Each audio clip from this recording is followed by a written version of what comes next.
All right.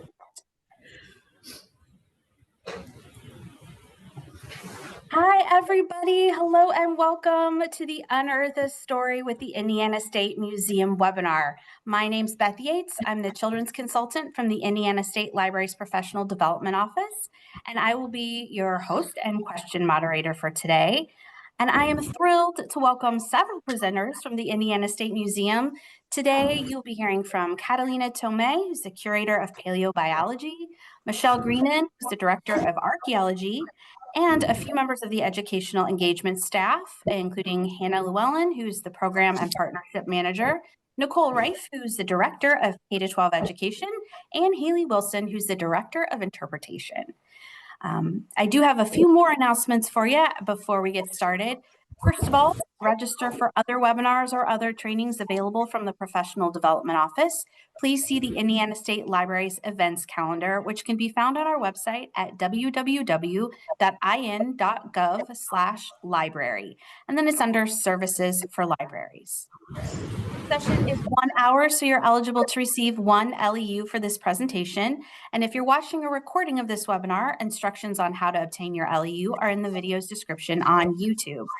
Or you can find instructions on the Indiana State Library's continuing education site under LEU policies. But in short, when you watch a recording, someone in administration at your library should create a certificate for you, as they are the ones who can verify that you watched. Okay, I think we're ready to get started. So please help me welcome Catalina, Michelle, Hannah, Nicole, and Haley. Please take it away, Catalina and Michelle. Hi, so I am Michelle Greenan. I'm the archaeologist. So I'm going to go ahead and say this kind of was a little fun for me because I'm playing the hits, right? So these are common questions. I've been at the museum a while. It's been like 20 years. So I think most of the questions that I get answered, I can put into one of these 4 categories. So there's many more, but I think somehow they're going to fit into one of those 4, and hopefully going through them will be helpful to you in finding resources and this kind of thing. So where do you work? Where have you been? How do you find places to dig? Where do you go? Where do you dig? How do you know where to dig, right? How can you tell if something is a real artifact? I actually get this one a lot, and that's usually in the form of, is this an artifact? Or what is this? Or I found this in my backyard. What do you think this is? So is this a real artifact? And then what's the coolest thing that you found? So I think most everything can fall into one of those. Slide, please. So the first one is like, where have you been? Like most of the time, you say, I'm an archaeologist. I'll say, oh, where do you go? And they're really surprised when I say I've spent my entire career here in Indiana. I say, oh, you haven't gone overseas or to Europe, or you haven't excavated in Egypt or anything, or have you been? And I'm like, no, I haven't. I went to school here in Indiana. I went to Indiana State. I went to Ball State. I pretty much stayed here and had my entire career here. And there's a lot of opportunities for students interested in archaeology to work in archaeology in Indiana. So you don't have to go like lots of places. So there's different firms. I kind of listed just a couple environmental firms that hire archaeologists to assess, to see if there's cultural resources that may or may not be present. So that's an avenue. Of course, museums like this, or heritage management places, working for state or federal government, trying to protect resources, cultural tourism kind of thing, being a historic site manager, or any of those. So there's quite a few options for archaeologists to land and do archaeology here in Indiana. And I don't want to put off if students want to, work somewhere else, of course, but I think it's surprising for most people to know you can have a career as an archaeologist here in Indiana. So the second one I get typically is, where do you study? How do you know where to study? So this is where it gets into some, it gets into some fun. So we can find out where to do archaeology from a number of different ways. One is doing some research. And the first slide I have up there kind of shows a historic map that shows that upper left, you see where a historic map is showing where houses, even a school is, But right now it's complete floodplain and there's nothing there. So we knew at one time when we were starting to plan excavations that we were probably going to run into remnants of historic houses. We wouldn't have known that had we just been looking at the landscape itself, because there's been no buildings or structures there for, 75, 80 years. So the other way we know about where sites is just to really understand the landscape. And in today's technology world, we can do more and more with that, because I think some of your folks might know a little bit about LIDAR or being able to map surface and subsurface deposits using different techniques. And on the bottom, on the left there, you see those little dark areas. We're running a magnetometer there in one of our historic sites. And basically you're picking up like the signatures of magnetism, different things underneath the ground. And you see those little shapes, the big squares. Those are actually the remnants of houses and buildings that are no longer present. But those, the magnetometer is able to detect those and show us where those were.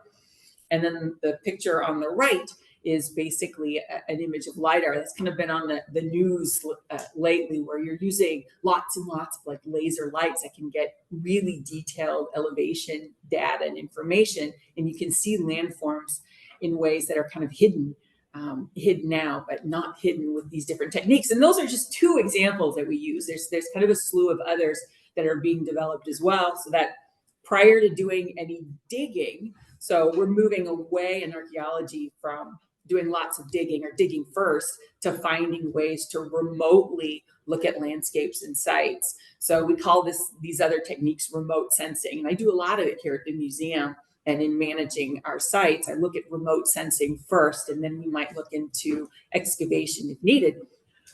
So that's kind of two of the big ways we know where sites are. Another one I would mention is folks just coming to the museum and saying, I know where, I find a lot of points here, I find a lot of stuff here, what do you think? And then over the years, it becomes known as a place where people are just finding lots of stuff. So I get farmers and families from farming families who come in with boxes of points and lithics, and that's really fun for me to see. But if you get that much material, and on the street we say, I bet there's something bigger there, and a lot of times there'll be a site recorded in that location. So those are kind of three of the big ways we find out like where to dig, how to dig, and stuff like that. So slide. So the next one I wanted to talk about is kind of how I know what an artifact is. Like how do I know what something is? On the left top is an ecofact. So that is something made by nature. At the left bottom is an actual artifact. That is an axe. It could be some 4,000 to 5,000 years old, right? So when I'm talking about what an artifact is and how to determine if something is an artifact or an an ecofact, it can be really, really hard. And I get this one a lot. So folks will come in, oh, I've had this in my collection for a long time, and I think it's really wonderful. But you look at it and I'm like, oh no, I don't think it's anything. It might be an ecofact. But I think the important thing is, in terms of studying for students, is to understand kind of the difference, that you're looking not just at the shape. It's not enough that something's going to fit in your hand or that it looks like it, or so you have to look for the technology that produced it, right? So if you're shaping using sandstone, or you're shaping using grinding, so those things are going to leave a mark of technology. So that's the highlight that I look at when I show folks and say, oh, I'm so sorry, this isn't what I don't think this is an object, but let me show you why. So you're looking for those things that are real. That I see the technology, I see the grinding, I see how that rock ground that down, I see how the sand shaped. I see those things. You see the technology. So my favorite piece found to round out here is this. This was found at Fort Knox. This is one of our historic sites. We did archaeological excavations there in 07, 08, and we found this beautiful cup. We didn't know a lot about Fort Knox too, but we were starting to get a real good hint about how fancy they were. So the soldiers bringing, had their wives, they brought, this was definitely frontier. When we found this cup, we were like, Oh yeah, yeah, they brought a little style with them. We found it right on the inside, like the last day of excavations, and it was sticking out of the wall, and we loved it so much. We took a ton of excavations of it still sticking in the wall, and then uh, folks who were watching us came over. Oh, you see that house? That was a really fun one to find. Yeah, it's really cool to touch something, and you know that the last person that touched that was 100 years ago. So it's pretty magical. So that's one of my favorites right now. So anyway, that's all I've got canned. I'm going to turn this over to my partner in crime here, Catalina. Hi, I'm Catalina. I am the paleobiologist here at the Indiana State Museum. And I also put together a few questions that I get very commonly asked, starting with basically what is a fossil? How old can fossils be? Where do we find fossils around the state of Indiana? And then, as you will find out, we do not have dinosaur fossils in Indiana, to which the immediate question is, well, why not? So Hannah. So let's just start with the very basic, what is a fossil? So essentially what I tell people is a fossil is any evidence, be it a trace, an imprint, a bone, a shell, of past living life in the geologic record. This can mean that they're usually, we say, at least 10,000 years old, or millions to tens of millions to hundreds of millions of years old. In Indiana, our fossil record really falls kind of between two periods, what we call the Paleozoic, which was kind of before the dinosaurs, and the Cenozoic, which is, and really towards the end of that, which is our last ice age. So the last time we had glaciers on the landscapes or interglacial periods. And the most common fossils you find from that older time period are invertebrates. So this is when you see crinoids, this is when you get corals, brachiopods, your bryozoans, your trilobites, and these are found just everywhere around the state. Many, many people send in pictures of things they have. They usually go to our curator of geology, who is wonderful at IDing them. And then the other thing people find are ice age fossils. So very common, and our the state fossil, I believe, is the American mastodon. But you also find things like giant short-faced bears, different species of peccaries, ground sloth, all sorts of things like that. In the case of those fossils, a lot we have, just like Michelle said, where she has people bring in materials. We have people who find these on their land while digging. They come across, a giant bone or a piece of a giant bone or a mastodon tooth, something that looks very odd, and they bring it to us and they ask, well, what do you think this is? So also found throughout the state of Indiana in different areas. And then for the last question, so you might notice the Mesozoic, that little yellow period between 250 million years ago and 65 million years ago, that is the age of the dinosaurs. And we do not have dinosaur fossils here in Indiana. And a large reason for this is glaciation. So Indiana has been covered multiple times in glaciers. And essentially what has happened is those massive ice formations moving across the landscape have deteriorated and scraped off all the layers of the Earth's crust that would have held dinosaur fossils if they had been there. It was also, during the Mesozoic, not a great time for fossil formation. You usually want to have very rapid burial of materials for fossils to form. We were sort of shallow sea at the time, so that doesn't necessarily mean dinosaurs were never here, but we certainly don't have evidence of them because the bedrock that was exposed from those glaciers is much, much older than the dinosaurs themselves. Once the glaciers kind of started receding, went away, we get our ice age fauna. So really most of our material from for the Cenozoic, or like I said, the most recent time period, is really maybe hundreds of thousands of years old. And so that includes some of our largest megafauna that unfortunately all went extinct not that long ago. Just about 13,000 years ago here in Indiana. So, yeah. that's what I had to share. I'm happy to answer your questions at the end of the presentation if you have some. All right. Now we're going to transition into the educational section of our webinar today. Hello.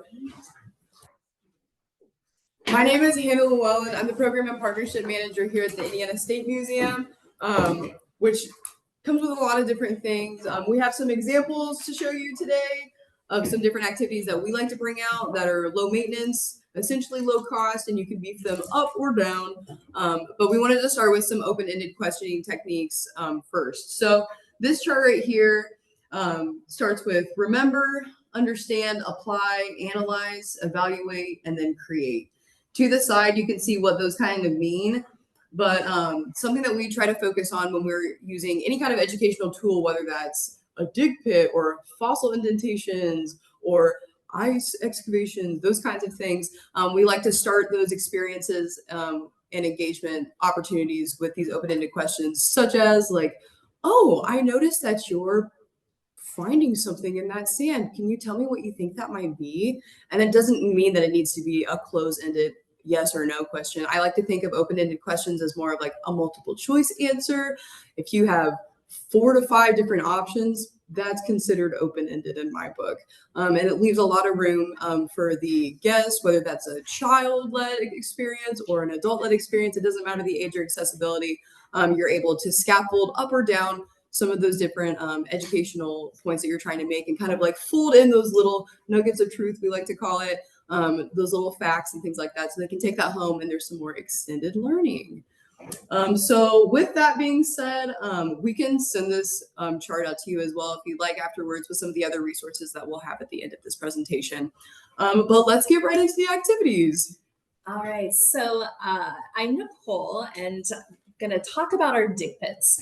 You can, in just a moment, you'll see pictures of examples, but the really great thing about dig pits is that they are really flexible in terms of how you can use them. So you'll notice that we list there that you can move from paleontology to archeology very, very easily, depending on what you put in it. We have very large ones that we use in our school programs here at the museum, but we also have smaller versions that just go into a small, sturdy tub, and with really good kinetic sand and paintbrushes and toothbrushes and little picks, you can use those and invite the children and families to see what they can uncover and determine what they think lived there. What did they find? It's a really great sensory opportunity for all children and adults. It's very easy to move and to pack up. I do recommend a smaller bin of kinetic sand because if you have used it, you know it can be pretty hefty, really fast. And for us here at the museum, we can easily swap out those pieces. So we do have some Paleozoic fossils that we put in there for some of our programs, but we can also add pottery shards and beads and different items to turn it into a archaeology dig. So we'll move to the next slide so you can see some of our dig pits in action. The one at the top and the one on the right, those are our very large dig pits. You can see they're very, very big. They're really heavy, so we use them really just on site. But the one on the bottom bottom left is our mobile dig pit, where you can see it is about a little bit bigger than a size of construction paper and a little bit taller, and it is enough for a group of students to participate in and to discover several pieces of items and determine the story. Okay. All right, and now we're going to move to probably my favorite activity we do around the Ice Age, which is ice excavation.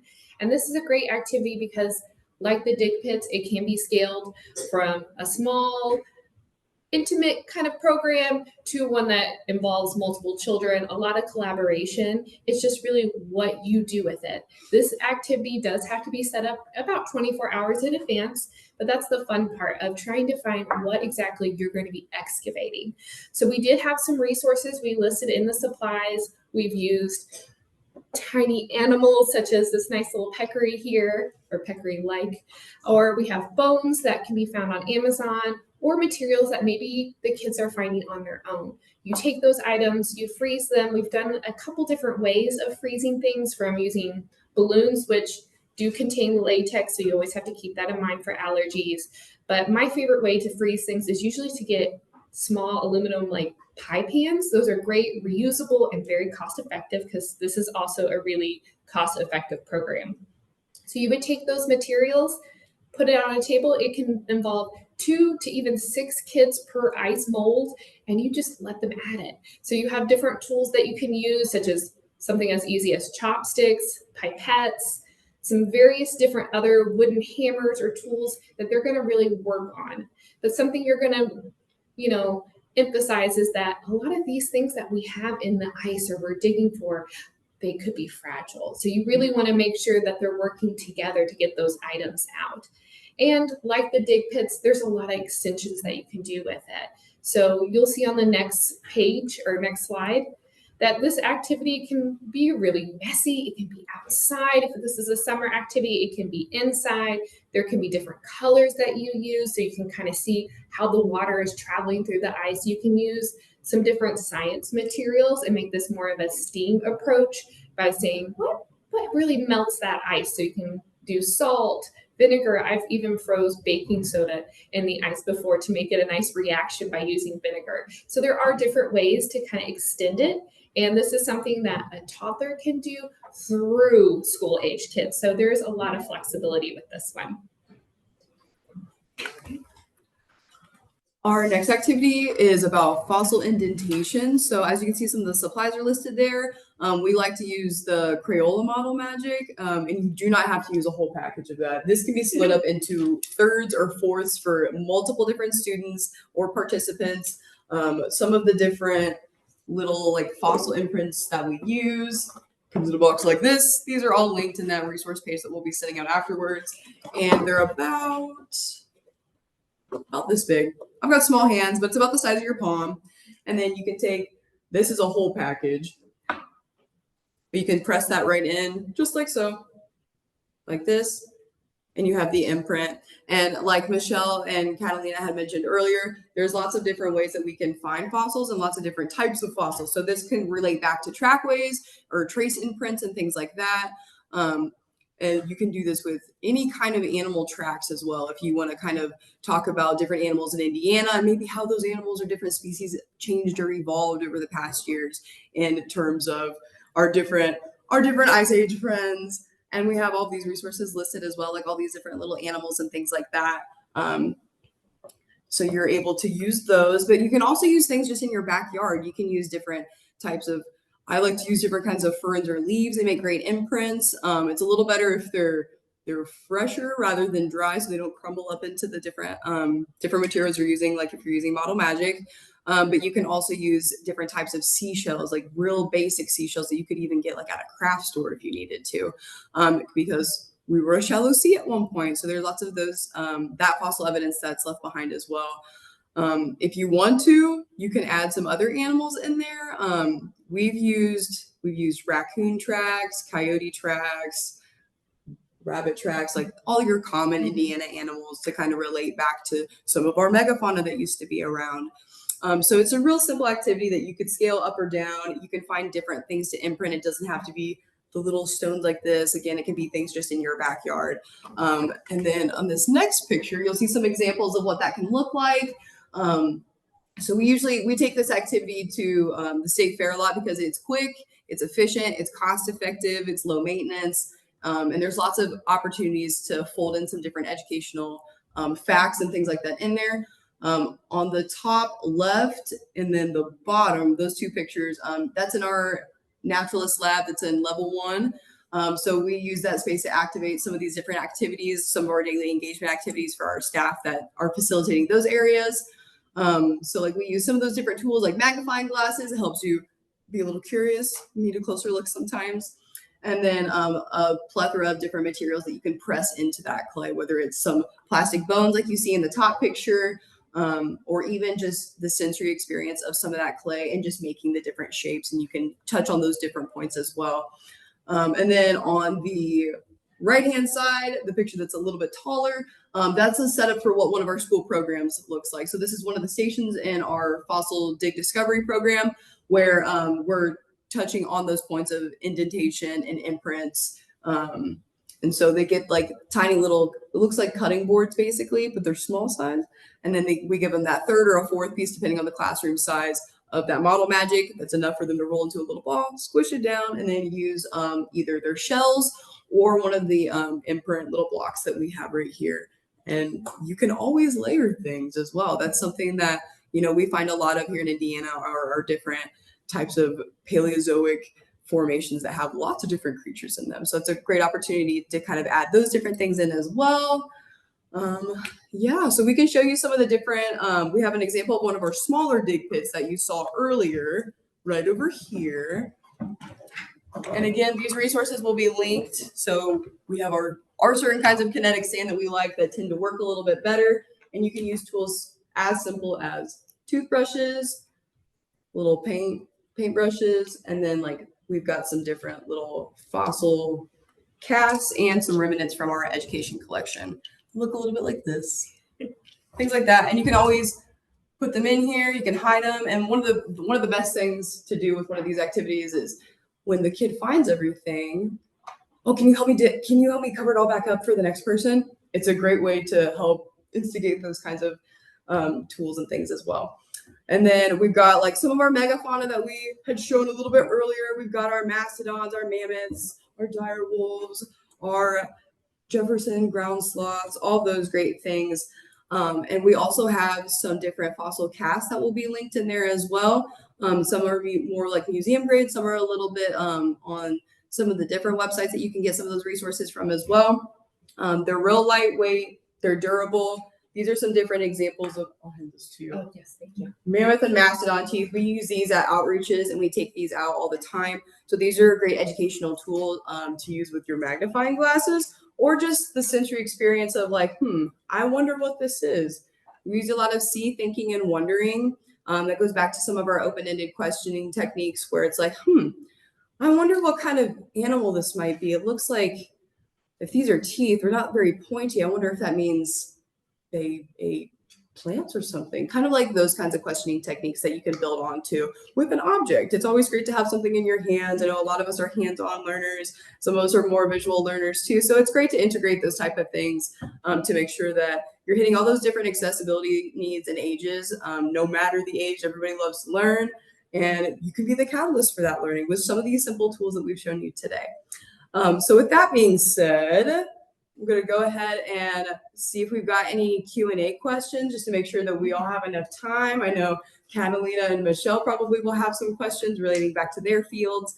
But if you have any questions for us, we're open to answering those things. So I'll turn it back over to Beth. Sure. We don't have any questions about your content quite yet, but this would be a great time if folks have been accumulating your questions to go ahead and put them in there. As we're waiting for questions, I'm curious if the three of you have any additional advice for running STEM programs with kids. I love the scaffolding stuff. Maybe we could go back and talk a little bit more about advice for scaffolding that learning and open-ended questioning and stuff like that. Yeah, for sure. So we could kind of just like go through this pyramid real quick, if that's okay. So the top of it is remember. So scaffolding is a way of kind of disseminating information in a way that makes sense for the child. So think about like the simplest version of how you can start one of those interactions. So you can identify, name, count, repeat, or recall. So think of early childhood ages. Maybe they're not going to have some of that information already in their brains because they're younger, right? So kind of identifying things, naming things, using those simple ways of counting or just repeating and echoing, those can really do wonders on those interactions and helping build that foundation for that learning. And then we can move on to understand. So always remember to pause and allow time for the child to process what you ask. A good rule of thumb is to count 3 to 5 seconds before asking again. Sometimes it takes a little bit for our younger friends to process some of those questions, especially if it's something they've never learned about before. So using things like describing, discussing, explaining, and summarizing your questions and how you're asking those questions. The next part of our period, kind of the middle, apply and analyze go a little bit together. So think about how all questions are good questions. There's not a bad question. How are you supposed to know something if you don't know something? I always tell people to ask questions. That's one of my favorite things to do. I love learning, so I am going to be asking all those questions. And it's great to model that for some of our younger friends and other visitors as well. So it's great to validate and use closed-ended questions. So more of like a yes or a no, or it is a definite answer rather than there could be multiple answers for it.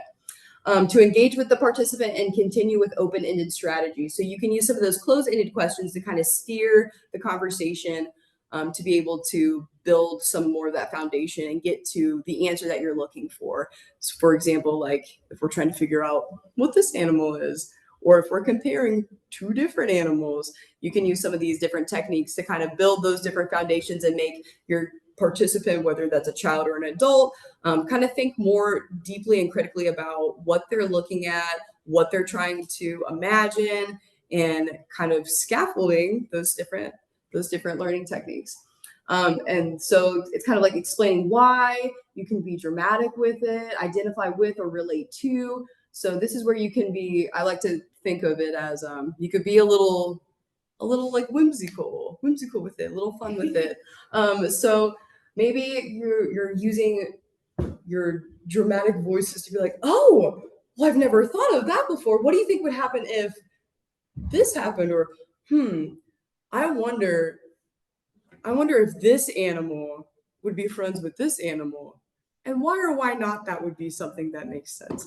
And some of those kinds of things, using big body language, making yourself inviting, maybe not as closed off, but also reading the room and reading those guests and knowing that maybe if they're a little bit more timid or a little bit shyer, maybe this is something they haven't learned before, some of those kinds of things. You're able to kind of read the room, read the guest, and be like, okay, like I can meet you where you're at, and we're going to start here and work up, and then maybe work back down using some of those closed and open-ended questioning techniques.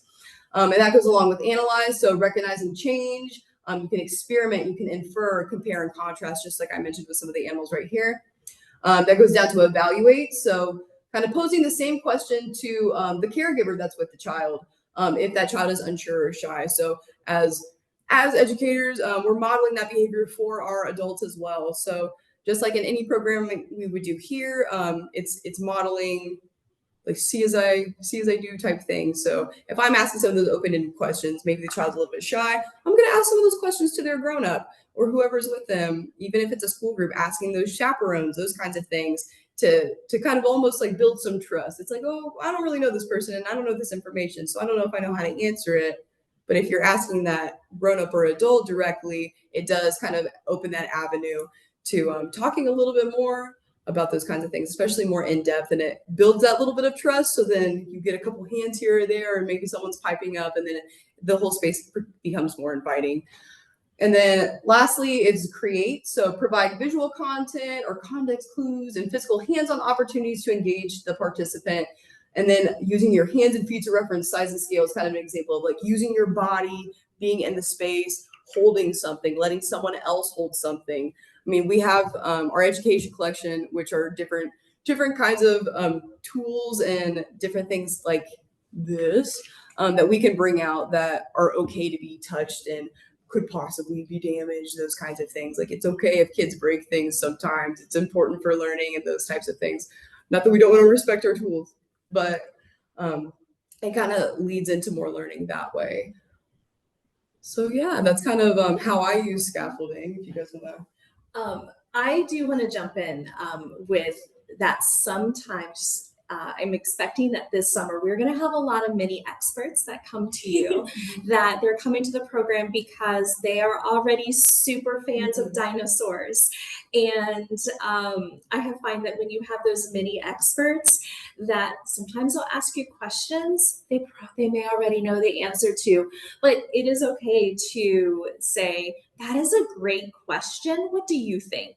So showing them that adults don't always have the answers, but we have a wonderful library where you can find the answers, and using that as a bouncing off tool for them to continue their learning with their families, with their adults, with their group, after your program.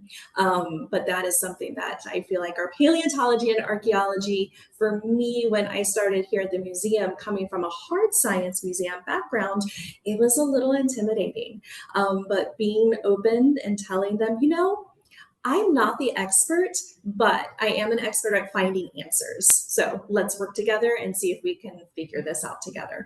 And that is a really great way to take some of that pressure off anyone that is maybe new to exploring this topic or any topic in the future. That's what we recommend to our parents, to our volunteers, that we don't expect anyone to have all the answers. We have so many resources out there to find those answers, and discovering them for their own is honestly way more effective and way more powerful than just giving them the answer. Yeah, I love that. Showing them that mistakes are how we learn is so important. And then also letting parents know that they don't have to know all the answers either, and they can help their kids find those answers. I think is so valuable. Thank you for bringing that up, Nicole. We do have a couple of questions, unless, do you all have anything else you wanted to add? I'm sorry. We're good. Okay. So we did have one comment just letting us know. I thought this was cool. That can you remind me where you're from? Their library has a large jaw tooth, something that looks like a fang, arrowheads, and native tools that the Miami used, and they're located near a Miami reservation, right?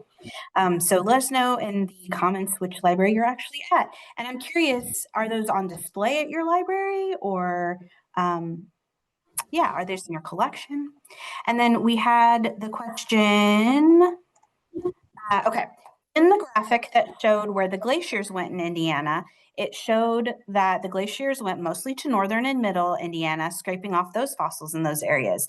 Does that mean that southern Indiana would be more likely to have more fossils? So, sorry, I'll start. Come on over. So it's a great question. So that glacial boundary that I showed was really the most recent glaciation of Indiana. Yeah, if you click one more, I think it'll show it.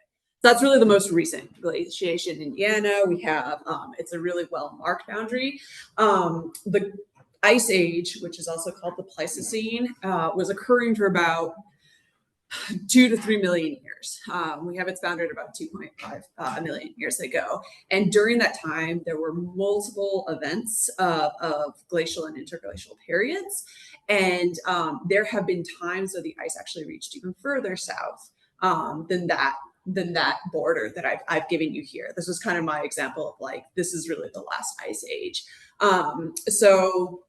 For one thing, glaciers further down south, at one point they covered almost 2/3 of the entire state. And then, as I mentioned before, part of the erosion that happens is just we were a shallow sea. There was a lot of erosion that happens for that. And then after the glaciers, as they recede, which is really the glaciers melting right backwards away, you have a lot of things happening in the hydrological system that also impact erosion on the landscape. Still no record of dinosaur fossils even in the south of Indiana, but it is where we get a lot of cave sites actually. The south part of Indiana has more caves, and it's an area where we have well, here at the museum, there was a very long-term excavation of cave sites that have hundreds of individuals of, say, extinct species of peccaries. We found remains of dire wolves. We found other remains in those cave sites. Whereas like in the northern regions or the middle regions, you have, especially in the northern regions, you have maybe more peat bogs. So areas where animals may have fallen into these bogs and gotten preserved, and we have a lot of mastodons, for example, from sites like that, more surface sites. I don't know if that answered your question. Please feel free to speak up if it didn't. No, I think it did, but if you have more questions, follow-up questions, please put them in the chat. Okay, they say, sure, that helped. Thank you. I wanted to also mention, since you mentioned caves, I'll take this opportunity to do a little plug that we will be doing a webinar with the Indiana Karst Conservancy, which is a reference to karst topography, which is the cave system in Indiana, basically, kind of. And so if you are interested in learning more about Indiana's caves, there's a webinar next month, and I will put that link in the chat if anyone's interested in registering for it. Because if we're talking about Unearth a Story, that is anything underground. It's not just dinosaurs. You can definitely, obviously dinosaurs are the big, shiny, fun one that everybody is excited about, but there's so much other stuff you can find underground that is fascinating. Great. So I'm not seeing any more questions. So I'll share one more piece of fun news with everybody while we're kind of waiting to see if we have any final questions. And that is that the Indiana State Museum was really kind to donate to us some ticket packs. So basically, it's a ticket that will admit 4 people to the State Museum and the historical sites around the state. And so we have a semi-limited number of those, but I will be putting out an announcement later today on the listservs. And if you're interested in requesting some of the, like one of those per library, it's one per library system, you can do that and I'll send them to you, and you can use them in prize packs. So that is, they need to be used as prizes. So that is what they'd be used for, but watch out for that if that is something you might want to put in a prize pack at your library. Okay, so I don't see any other questions. So this is one more last call for folks to share questions. We also have a little plug if there is no more questions. Haley's got some information on that. Yeah, so if this was a little overwhelming or you need any help during this time, we do outreaches. So we do outreaches throughout the state. We do have our pricing on our website. There is a small fee for the outreach itself and then a travel cost, but we do Ice Age excavation programming and we can come to you. Thank you for bringing that up, because we also had a question about that earlier that I forgot to ask. So thank you. Yeah, absolutely. And then let's get to the last slide real quick. We have all of our emails listed there as well. Please feel free to email any of us. We love the questions. We love to answer, and we love to be experts in finding the answers. So we would love to hear from you if you have any other questions or if you have any program requests, outreach type things. You can look on our website for that information, like Haley had mentioned. And then if you have other questions, go ahead and send those to either Haley, Nicole, or I. And then all of your archaeology and paleobiology questions, those can go to Michelle and Catalina. Again, we're not the experts in that. We leave that to them. We're not quite to that slide yet, if you wanted to share your email addresses. I think it's on the last slide right now. It says education fossil indentation is what I see. Okay. There we go. That's it. We got it. You got it? They're asking, Okay. where do we find the outreach information? Who should they contact about that? For outreach information, you can go ahead and send an email to, you can send it to me and I'll send it on to the next person that needs it. And we can get that worked out for you. We've got a couple different forms that you'll fill out and things like that. But we can get all that worked out on our end. And that would be Hannah there at the bottom. Yep, Hannah. All right, I'm going to go ahead and stop the recording for now. So thank you. Everybody hang out for one more minute. Don't leave yet. But I am going to stop the recording. Thank you so much to our presenters and the State Museum for doing this for us. Really appreciate it. And happy planning to everyone who's watching this as a recording.